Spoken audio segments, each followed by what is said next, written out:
පැමිණ සිටින විශේෂ ආරාධිත අමුත්තන්ගෙන්ද සහ මාගේ ශිෂ්‍යයන් නියෝජනය කරමින් පැමිණ සිටින දෙමව්පියන්ගෙන්ද ඒ වගේම මාගේ ආදරණීය ශිෂ්‍යයන්ගෙන්ද අවසරයි. මම හිතන්නේ මේ අපි මේ කතාව වුණතර කරලා තියෙනවා. ඔයගොල්ලෝ දන්නවා ඒක. මම කෙටියෙන් කියන්න මෙතන ඉන්න මේ මගේ ශිෂ්‍යයාවෝ මේ වෙනකොටත් හැමෝම දිනු. ඒකේ ආයේ කතා කරන්න දෙයක් නැහැ. right? අපි විවිධ exam තිබ්බා, assignments තිබ්බා, assessments කරා, right? විවිධ දේවල් වලින් මේක evaluate කරන්න උත්සාහ කරා. හැබැයි හැම දෙයකින්ට වඩා මේ හැම දෙයක්ම ඉක්මවා ගියපු ජයග්‍රහණයක් අද මම දකිනවා මෙතනදී. සමහර වෙලාවට සමහර ක්‍රයිටීරියාස් වලදී විභාග ෆේල් වෙනවා, ෆේල් කරන්න වෙනවා නේ. ඒක ක්‍රයිටීරියා එක. මම නිතරම කැමති ක්‍රයිටීරියා එකකින් පිට වැඩ කරන්න. මොකද මම නිතර විශ්වාස කරන දෙයක් විභාගයකින් මිනිස්සෙක් වයින්න බෑ කියන එක. දැන් ලකුණු අඩු වෙච්ච අවස්ථා තිබ්බ සමහර තැන්වලදී සමහර ශිෂ්‍යයන්ගේ මම මැදිහත් වෙලා ඒවලට යම් පිළියම් කරා. ඒතර මට විරුද්ධතාවක් ආවා. එහෙම කරන්න එපා. ඒක වැරදි. මම කියන්නේ ඒක වැරදි නෑ, ඒක හරි. ඒතර මම එහෙම ඇයි ඒ කියලා. ඇයි එහෙම හරි? එහෙම කොහොමද හරි වෙන්නේ කියලා. ඒතර මම ඒකට සරල උත්තරයක් දුන්නේ. මෙතන ඉන්න මේ මගේ ආදරණීය ශිෂ්‍යයා මම දන්න විවිධ කම්කටොළු ජීවිතයේ විවිධ අපහසුතා නැත පන්තියේ සහභාගී වුණා. හැබැයි ඒගොල්ලෝ හැමදාම සහභාගී වුණා. මම හිතන්නේ ඒක gederin එව්වට වඩා ඒගොල්ලෝ බොහෝම කැමැත්තෙන් ඒගොල්ලෝගේ ශරීරයේ තියෙන ශක්තිය ආభాෂයෙන් අදිෂ්ඨානයෙන් මේ පන්තියට ආවා කියලා. ඒක කාටවත් කියලා කරවන්නත් බෑ. කවුරුත් කිව්ව නිසා වෙන්නේ නැහැ. ඒක විශේෂයි. මම හැමදාම කියලා තියෙනවා. මම පරිවර්තසික කියලා තියෙනවා. ඔයගොල්ලෝ විශේෂයි.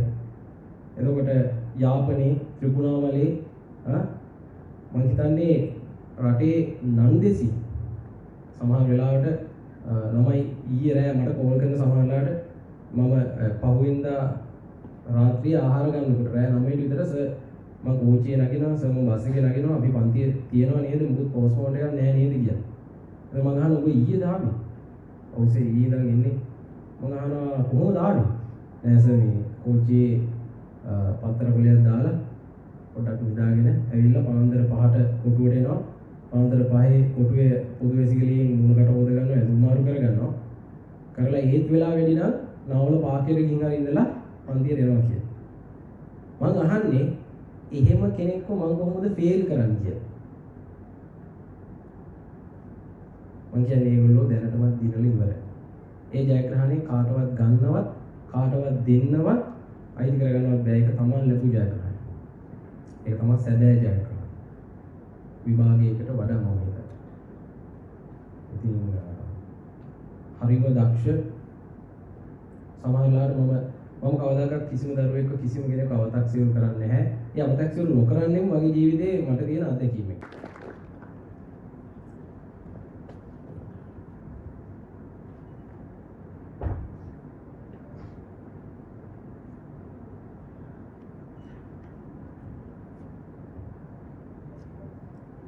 පැමිණ සිටින ගෞරවනීය ආරාධිත අමුත්තන්ගෙන්ද සිසුසිසිනියන්ගෙන්ද ආදරණීය දෙමාපියන්ගෙන්ද අවසරයි. අද මම කතා කරගෙන ඉන්නකොට අපේ කීප දෙනෙක් වань වෙලා ඉන්නවා. ඇත්තටම අද දවසේ ගැන කතා කරොත් නම් මට ගොඩාක් සතුටුයි. මොකද සතුටු කොහොමද කියලා මට වචන වලින් කියන්න බෑ. ඒක TLCද ඇල්ෆාද කියලා වෙනකොට සලකන්න බෑ. මොකද මේ හැම දරුවෙක්ම සමහරක් අය මාව දන්නවා වෙන්න පුළුවන් නැදන්නව. නමුත් මම හැමෝම ගැන දන්නවා. හරිද?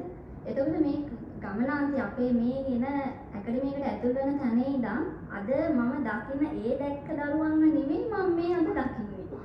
අද දකින්නේ තමන්ගේ හැකියාව විශ්වාස කරන ඉතා දක්ෂ වගකීම් සහිත වෘත්තීන් පිරිසක්.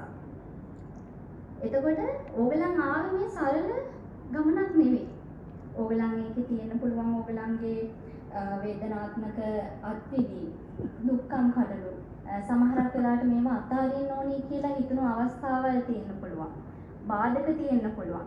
ඒ හැම දෙයක්ම අදිෂ්ඨානයෙන් දරාගෙන ඉස්සරහට ආපු ගමනක් තමයි අද ඔයගොල්ලන් මේ ඇවිල්ලා ඉන්නේ. ඒක ගැන දැක්කාම මට තියෙන සතුට මම හිතනවා සර් කිව්ව කතාව හරි. ළමයි මෙච්චර දුක් විඳගෙන ආපු කට අද ඕගලන්ට අපතේ ගියේ නෑ කියන එක මම තරයේම විශ්වාස නැහැ.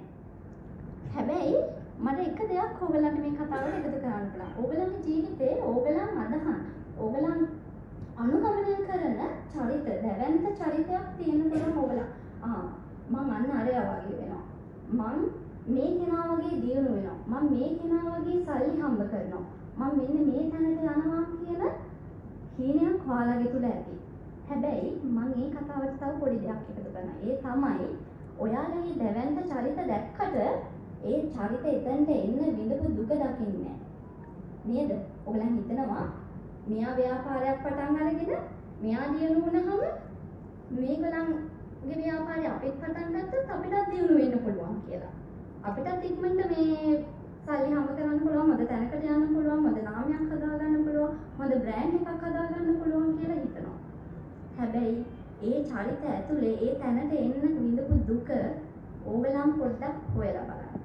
අන්නේ ඒ විඳපු දුක ඕගලන්ට දරා ගන්න පුළුවන් නම්, ඕගලන්ගේ වචනෙන් කියනවා නම් ඕනම කත්තක් ඕගලන්ට කන්න පුළුවන් නම් ඕගලන්ගේ අවසානයේ අද අවසාන දවස නෙමෙයි ඕගලන්ගේ, මේ තමයි ඕගලන්ගේ ආරම්භය. එතකොට ඕගලන්ගේ අවසාන දවසක් එනවා. ඒ තමයි ඔයා දැවැන්ත චරිතයක් මේ ලෝකේ වුණාම. අන්නේ දැවැන්ත චරිතය වෙනකන් යනකම්ම සර් වගේම මමත් ඔයාලා හැමෝම අපේ TLC ඇල්ෆා මේ කියන සිසුවියන් හැම කෙනෙක් එක්කම ඉන්නවා. දැන්ටම ඕගලන් දිනලා ඉවරයි. තව දිනන්න තියෙනවා. ඒ කියන්නේ කවුරුත් ඔයාට බැහැයි කියලා ඔයාව මනම් කියන්නේ අපේ ළමයි හැමෝටම කවුරු හරි ඔයාට බැහැයි කියලා කියනවා නම් ඒක තමයි මුලින්ම කරන්න ඕනේ. කවුරු හරි කියනවා නම් මේ ඔයගොල්ලන් මේවා ක්‍රෝස් එක කරද්දි සමහර කලාට ඔයගලන්ට කියන්නේ නැති. මේ දේවල් ඔයගලන්ට කළා හරියයිද? දැන් හරි ගියේ නැද්ද?